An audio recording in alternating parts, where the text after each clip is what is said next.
student, I am Krishna Kumar, your new science teacher and welcome to our channel Secret Science। तो student हम molecular basis of inheritance पढ़ रहे हैं जिसमें कि आज हम पढ़ेंगे डीएनए डुप्लीकेशन या फिर डीएनए रेप्लिकेशन के बारे में। ठीक है, तो पिछले लेक्चर के बाद हम आगे चलते हैं। डीएनए रेप्लिकेशन या फिर डीएनए डुप्लीकेशन है, इसका दूसरा नाम डीएनए डुप्लीकेशन भी होता है। तो इससे पहले एक आरएनए वर्ल्ड है। आरएनए वर्ल्ड एक टॉपिक है। आरएनए वर्ल्ड में कुछ नहीं है, बस ये दिया गया है कि आरएनए एक सबसे पहला फर्स्ट जेनेटिक मटेरियल था और आरएनए का ही केमिकल कंपोजिशन को मॉडिफाई करके डीएनए बनता है। ठीक है, ये हुआ था। अब बात करते हैं हम लोग डीएनए के बारे में। तो डीएनए को बोला जाता है, DNA is a semi conservative. जो वाटसन और क्रिक सर थे वो बताए थे कि डीएनए सेमी कंजर्वेटिव होता है, लेकिन इस चीज़ को प्रूफ नहीं कर पाए थे कि वो डीएनए सेमी कंजर्वेटिव होता है। तो कैसे होता है? तो इस चीज़ को प्रूफ करने के लिए आए थे मेसलेसन सर और स्थल सर। मेसलेसन सर और स्थल सर एक एक्सपेरिमेंट को प्रेफर किए थे। मेसलेसन एंड स्थल, ठीक है, ये रहा मेसलेसन एंड स्थल। मेसलेसन सर और स्थल सर मिलकर के एक एक्सपेरिमेंट किए और उस एक्सपेरिमेंट के थ्रू चाहे कि हम प्रूफ करके दिखा दें कि डीएनए सच में सेमी कंजर्वेटिव होता है। ठीक है, तो ये देखो, ये हुआ था 1958 में। ठीक, अब इस एक्सपेरिमेंट में क्या क्या हुआ?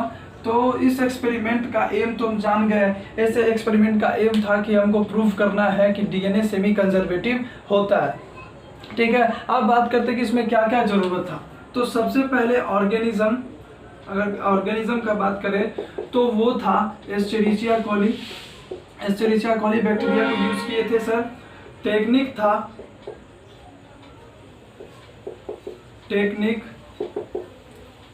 CSCl मतलब सीजियम क्लोराइड, DGC मतलब density gradient centrifugation.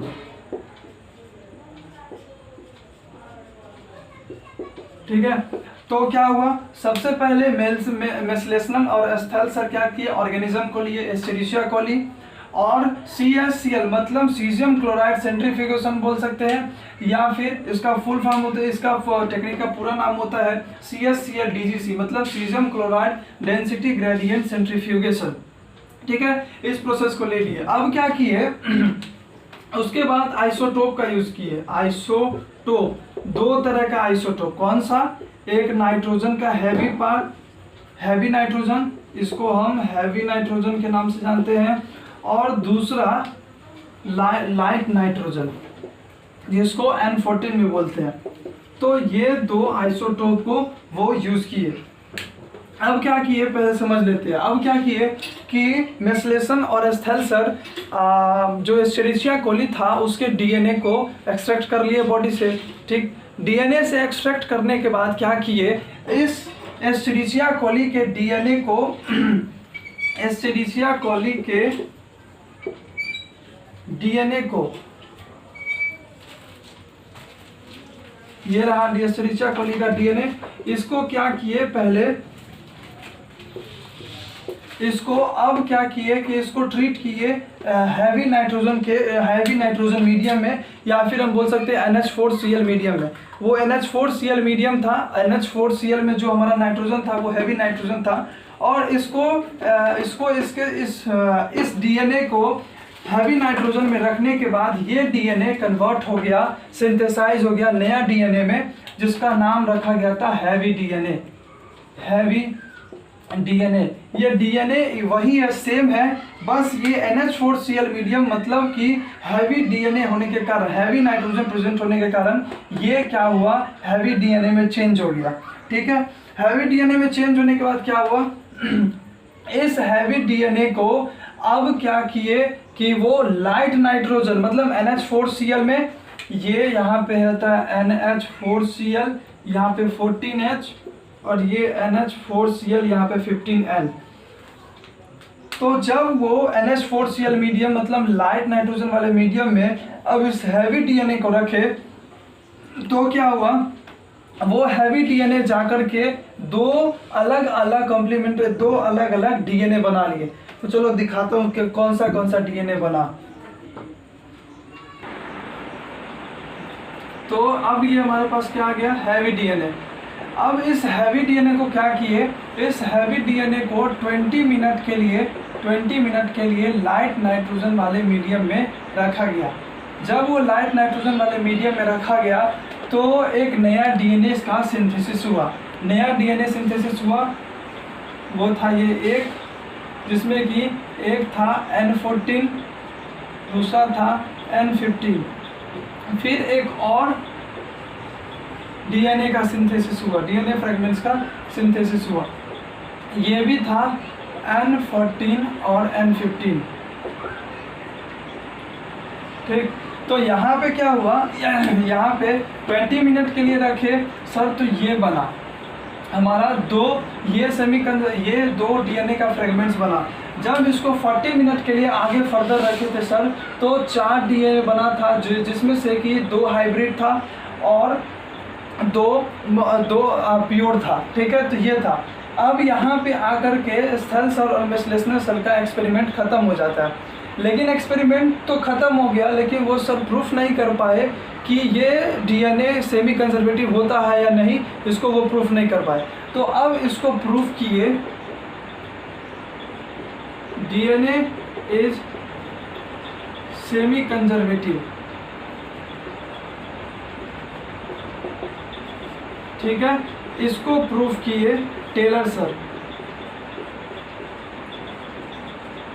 Same year 1958 में ही डीएनए एक सेमी कंजर्वेटिव होता है, इस चीज़ को प्रूफ किए टेलर सर 1958 में। इसमें क्या था, इसमें ऑर्गेनिज्म था विसिया फेबिया। एक बीन प्लांट होता है, इसका बोटानिकल नेम है विसिया फेबिया, बीन्स प्लांट। और दूसरा इसमें थायमिडीन का आइसोटोप लिए थे सर, थायमिडीन आइसोटोप। और थायमिडीन आइसोटोप के हेल्प से और विसिया फेबिया के हेल्प से वो डीएनए सेमी कंजर्वेटिव होता है, उसको प्रूफ किए थे। तो इसका प्रूफ अभी हम लोग को नहीं जानना है। तो बाकी हम लोग यहाँ तक जान गए कि मेसलेशन और स्थल सर ये प्रूफ नहीं कर पाए थे कि डीएनए कंजर्वेटिव इन नेचर होता है, लेकिन 1958 में टेलर सर उसको कन्वर्ट कर दिए, उसको प्रूफ कर दिया कि डीएनए सेमी कंजर्वेटिव होता है। तो अब हम लोग बात करते हैं आज के टॉपिक पे डीएनए रेप्लिकेशन के बारे में।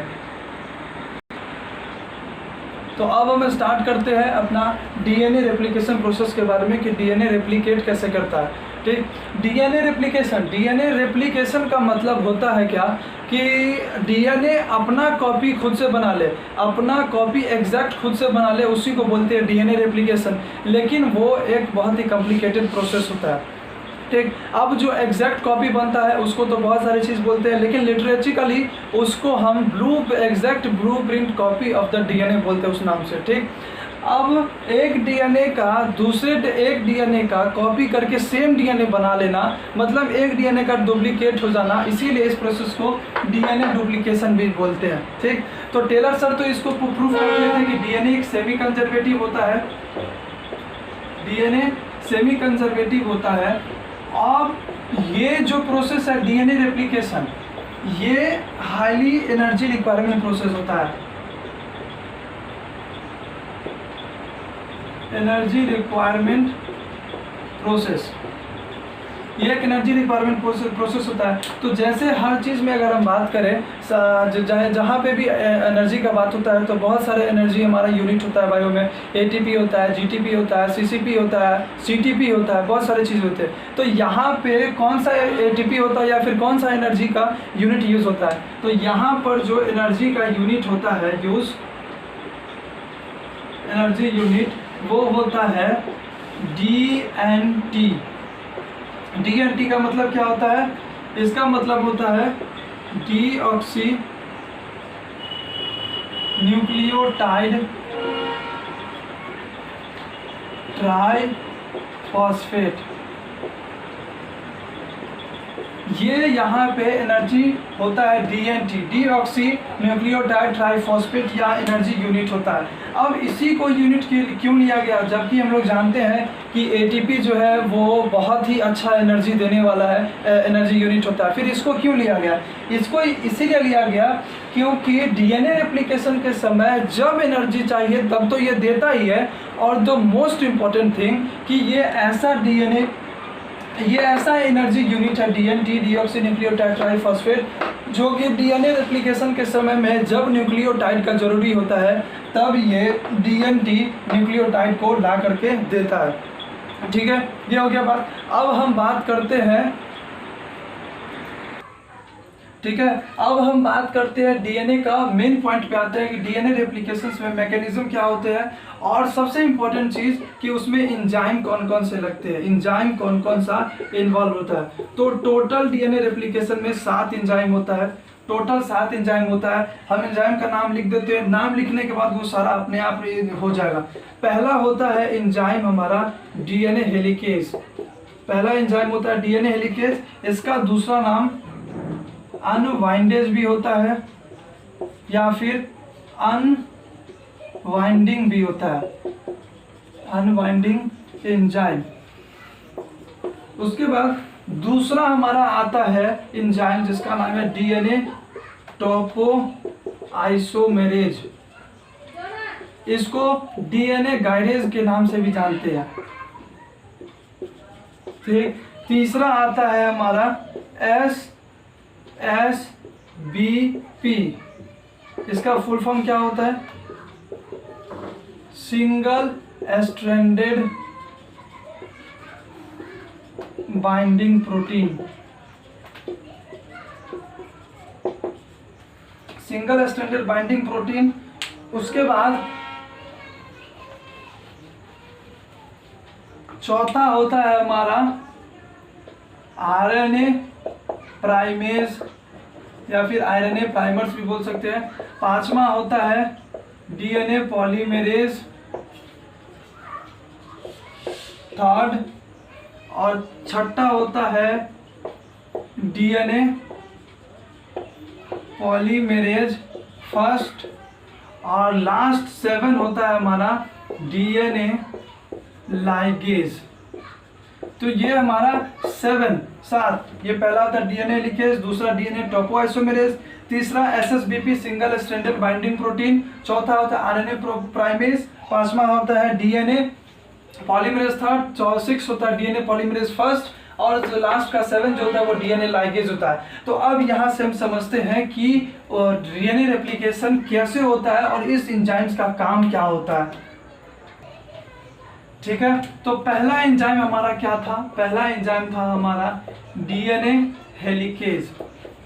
DNA हेलिकेज इसको हम क्या बोले थे, इसको अनवाइंडिंग प्रोटीन भी बोलते हैं या फिर अनवाइंडेज प्रोटीन भी होता है। ठीक, अब क्या काम होता है, जैसे हम DNA को रेप्लिकेट करते हैं तो सबसे पहले उसका जो दोनों स्ट्रैंड होता है उस दोनों स्ट्रैंड को सेपरेट करना पड़ता है, डिटैच करना पड़ता है। ठीक है, और उसमें वो क्यों एक दूसरे से अटैच होता है, क्योंकि उस दोनों के बीच में हाइड्रोजन बॉन्ड होता है। ठीक, हाइड्रोजन बॉन्ड को तोड़ने के लिए और उस दोनों स्ट्रैंड को सेपरेट करने के लिए इस DNA हेलिकेज एंजाइम को यूज करते हैं, इसीलिए DNA हेलिकेज एंजाइम को अनवाइंडेज या फिर अनवाइंडिंग एंजाइम भी बोलते हैं। ठीक, ये देखो, ये हमारा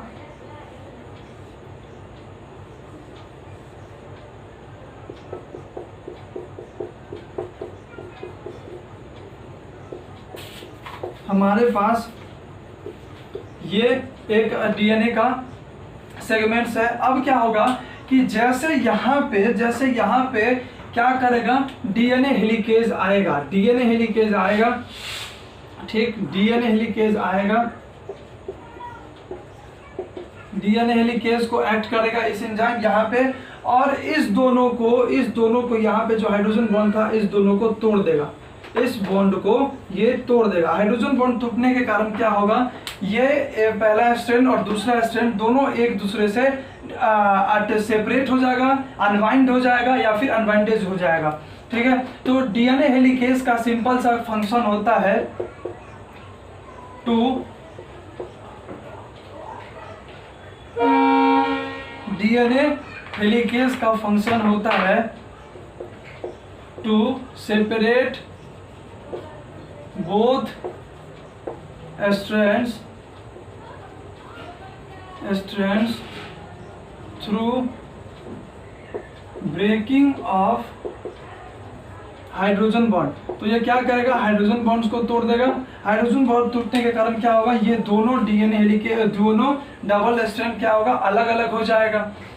अलग अलग होने के बाद क्या होगा, अलग अलग होने के बाद अब देखो जैसे कि अलग अलग होगा तो ऊपर क्या होगा, ऊपर थ्रेड में अगर ऐसे हो जाए तो इसको अलग करने में क्या होता है, कभी कभी ऊपर की तरफ इतना टेंशन लगता है कि थ्रेड टूट जाता है। तो टूट भी सकता है, क्यों, क्योंकि टेंशन क्रिएट होगा, यहाँ पे स्ट्रेस क्रिएट होगा। तो टेंशन को रिड्यूस करने के लिए यहाँ पे एंजाइम एक्ट करता है डीएनए टोपोआइसोमेरेज। डीएनए टोपोआइसोमेरेज, ठीक। तो डीएनए टोपोआइसोमेरेज का फंक्शन क्या हो जाएगा, इसका काम होता है to reduce tension in unwinding process, ठीक। तो इसको क्या होता है, डीएनए टोपोआइसोमेरेज क्या करता है, टेंशन जो क्रिएट हो रहा है, टेंशन क्रिएट, उसको रिड्यूस करने के लिए क्या करता है, डीएनए टोपोआइसोमेरेज यहाँ पे एक्ट होता है। क्योंकि अगर टेंशन यहाँ पे क्रिएट हुआ और टेंशन रिड्यूस नहीं हुआ तो इसको अनवाइंडिंग करते समय ये भी हो सकता है कि ये हमारा दोनों स्ट्रैंड टूट जाए, तो पूरा काम गड़बड़ हो जाएगा, ठीक। इसके बाद क्या होता है, यहाँ पे कुछ चीजें आ जाती है। ये क्या होता है, ये होता है SSBP। ये SSBP क्या है, सिंगल स्ट्रैंडेड बाइंडिंग प्रोटीन है। Single stranded binding protein, single stranded binding protein क्या करता है, अब ये दोनों जो डिटैच हो गया, एक दूसरे से सेपरेट हो गया, तो ये दोनों तो फिर से जुड़ भी सकता है, जो आपस में आ भी सकता है। तो ये दोनों जुड़ ना जाए इसीलिए SSBP इस दोनों के बीच में आ जाता है।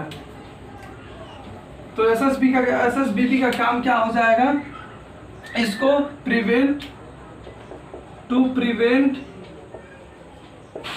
Separation of both the strands, दोनों स्ट्रैंड एक दूसरे से जुड़ न जाए, इसीलिए इस दोनों को क्या करता है, SSBP एक्ट करता है ताकि ये दोनों जुड़े नहीं। अब SSBP के बाद आता है RNA प्राइमेज। SSBP के बाद आता है RNA प्राइमेज। अब RNA प्राइमेज क्या करेगा, देखो RNA प्राइमेज क्या होता है, RNA प्राइमेज का काम होता है RNA प्राइमर्स को लाना। प्राइमर्स मतलब सिंपल सा है कि RNA जो है उसका सबसे छोटा छोटा फ्रैगमेंट्स, RNA का छोटा फ्रैगमेंट्स को हम लोग बोलते हैं RNA प्राइमर्स। तो क्या होगा, इसको हम बड़ा कर देते हैं। अब यहाँ पे क्या होगा, अब यहाँ पे देखो जो RNA प्राइमेज होता है वो हमेशा 3' से 5' के डायरेक्शन में जाता है, 3' से 5' के डायरेक्शन में। तो यहाँ पे RNA प्राइमेज का एक स्ट्रैंड आ गया, एक RNA प्राइमेज का स्ट्रैंड आ गया, RNA प्राइमेज का स्ट्रैंड आ गया। अब RNA प्राइमेज का जो स्ट्रैंड आ गया, तो देखो RNA प्राइमेज इस पे स्ट्रैंड आ गया, इस पे तो नहीं आया। अब यहाँ 3' से 5' में जाता है, लेकिन यहाँ पे 5' से 3' डायरेक्शन में। तो इसीलिए क्या करेगा, RNA यहाँ पे 5' से 3' डायरेक्शन में छोटा छोटा फ्रेगमेंट्स बनाएगा, छोटा छोटा फ्रेगमेंट्स बनाएगा। अब देखो ये जो छोटा छोटा फ्रेगमेंट्स बन रहा है, इस छोटे छोटे फ्रेगमेंट्स को हम लोग कहते हैं ओकाज़ाकी फ्रेगमेंट्स। ये ओकाज़ाकी फ्रेगमेंट्स कहलाता है। ये जो छोटा छोटा हमारा क्या बना, RNA प्राइमर्स आया, इसको ओकाज़ाकी फ्रेगमेंट्स बोलते हैं, ठीक है। अब देखो ये क्या है, ये एक कंटिन्यूअसली स्ट्रैंड बन रहा है, ये कंटिन्यूअसली स्ट्रैंड बन रहा है, इसीलिए इसको कंटिन्यूअस स्ट्रैंड कहते हैं। कंटिन्यूअस स्ट्रैंड इसके नाम से ही कहते हैं, लेकिन इसका मेन जो रियल नेम होता है उसको बोलते हैं लीडिंग स्ट्रैंड। ये होता है लीडिंग स्ट्रैंड, ये होता है कौन सा, लीडिंग स्ट्रैंड। और ये जो छोटा छोटा टुकड़ा टुकड़ा वाला जो स्ट्रैंड बनता है इसको बोलते हैं लैगिंग स्ट्रैंड। इसको क्या बोलते हैं, लैगिंग स्ट्रैंड। ठीक है, अब ये लैगिंग स्ट्रैंड क्या करेगा, 5' से 3' डायरेक्शन में आएगा। ठीक, अब ये तो आरएनए प्राइमेज का काम था, आरएनए प्राइमेज कर दिया। ठीक है, अब देखो ये क्या होगा, ये चीज दोनों अलग अलग हो जाएगा। ठीक है, अलग अलग कैसे होता है, रुको बताता हूं।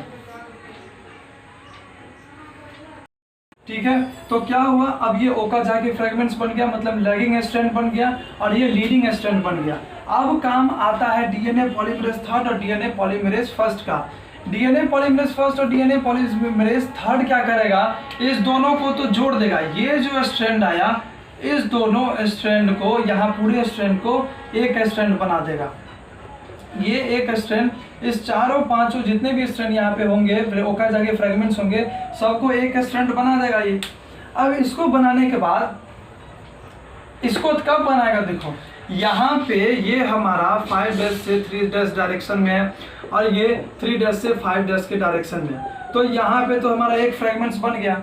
दूसरा फ्रेगमेंट्स जब लेंगे 3' से 5' के डायरेक्शन में, तो देखो यहाँ पे क्या है, हमारा फ्रेगमेंट्स है, तो फ्रेगमेंट्स में आ जाएगा, फ्रेगमेंट्स में आ जाएगा। तो अब क्या करेगा, डीएनए पॉलीमरेज थर्ड और डीएनए पॉलीमरेज फर्स्ट, इस दोनों को आकर के क्या करेगा, इस डीएनए फ्रेगमेंट्स को जोड़ देगा, इस डीएनए फ्रेगमेंट्स को जोड़ देगा। और मैंने इस दोनों स्ट्रैंड को जो जोड़ा है, ये लास्ट का काम होता है ये। ठीक है, पहले क्या होगा, ये फ्रेगमेंट्स जो है, ये फ्रेगमेंट जो टूटा हुआ था, इसको डीएनए पॉलीमरेज थर्ड और फर्स्ट मिलकर के जोड़ देगा।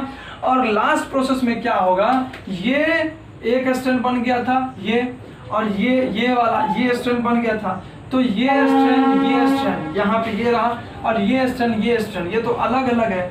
तो अब क्या करेगा, डीएनए लाइगेज आएगा, और डीएनए लाइगेज आकर के इस दोनों स्ट्रैंड को जोड़ देगा, और इस दोनों स्ट्रैंड को जोड़ देगा। दोनों अलग अलग स्ट्रैंड्स हो गए, और यहाँ पे जाकर के डीएनए रेप्लिकेशन का मैकेनिज्म और प्रोसीड्यूर्स पूरा कंप्लीट होता है।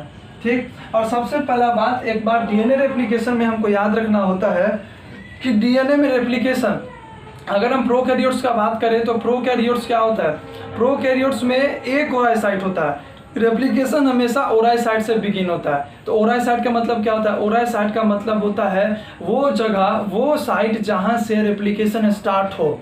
ठीक, तो प्रोकैरियोट्स में एक साइट होता है।